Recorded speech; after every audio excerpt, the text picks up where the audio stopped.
बहुत समय पहले की बात है। उत्तर भारत के एक छोटे से गांव में आदित्य नाम का एक लड़का रहता था। उसका परिवार गरीब था। घर में इतने पैसे नहीं थे कि वो अच्छी किताबें खरीद सके, किसी बड़े स्कूल में पढ़ सके। उसका बचपन मिट्टी के घर, खेतों और गांव की पगडंडियों में बीता। आदित्य बचपन से ही होशियार तो था, लेकिन पढ़ाई उतना अच्छा से नहीं कर पाता था। उसे गणित के सवाल अक्सर समझ नहीं आते और हिंदी की किताबों के लंबे लंबे पाठ उसे मुश्किल लगते हैं। जब भी वह स्कूल जाता, उसके दोस्त और कभी कभी शिक्षक भी उसे बोलते हैं, तुमसे नहीं होगा, तुम तो पढ़ाई में कमज़ोर हो। गांव के लोग भी अक्सर उसका मजाक उड़ाते थे। कोई कहता था यह खेती ही करेगा, इसके बस की बात नहीं है। कोई कहता था यह शहर जाकर नौकरी नहीं कर सकता, ना काम रहेगा। लेकिन आदित्य के दिल में एक आग जलती रहती थी। वह सोचता था, अगर दुनिया के बड़े लोग संघर्ष करके आगे बढ़ सकते हैं तो मैं क्यों नहीं। हर सुबह सूरज निकलने से पहले आदित्य खेतों में पिता की मदद करता था और फिर अपनी पुरानी किताबें लेकर पढ़ने बैठ जाता था। घर में बिजली नहीं थी, इसलिए वह मिट्टी के तेल का दिया जलाकर रात दिन पढ़ाई करता था।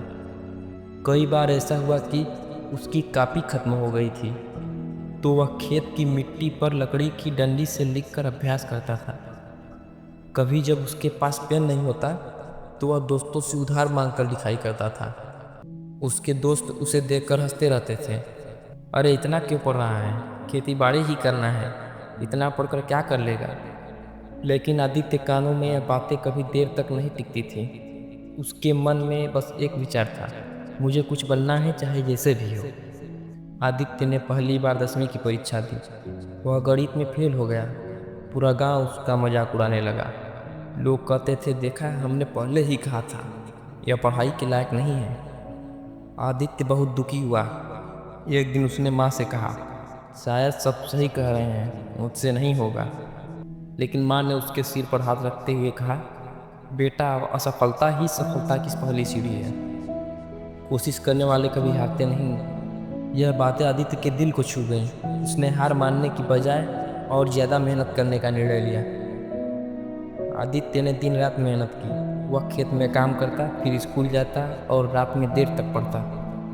आखिरकार दूसरी बार जब उसने 10वीं की परीक्षा दी, तो अच्छे अंकों से पास हो गया। यह देखकर पूरे गांव के लोग चौंक गए। जिन्हें लगता था कि आदित्य नाकाम है, अब वही लोग उसकी तारीफ करने लगे। लेकिन आदित्य यहीं नहीं रुका। उसने पढ़ाई जारी रखी और 12वीं की परीक्षा भी अच्छे अंकों से पास की। आगे चलकर उसने शहर जाकर प्रतियोगी परीक्षा की तैयारी शुरू की। शहर में ज़िंदगी आसान नहीं थी। वो छोटे कमरे में रहता, कभी पेट भर खाना नहीं मिलता, कभी नींद पूरी नहीं होती, लेकिन उसने अपना लक्ष्य कभी नहीं छोड़ा। कई साल की मेहनत, संघर्ष और सफलताओं के बाद आखिरकार वह दिन आया जब आदित्य का चयन सरकारी सेवा में हो गया।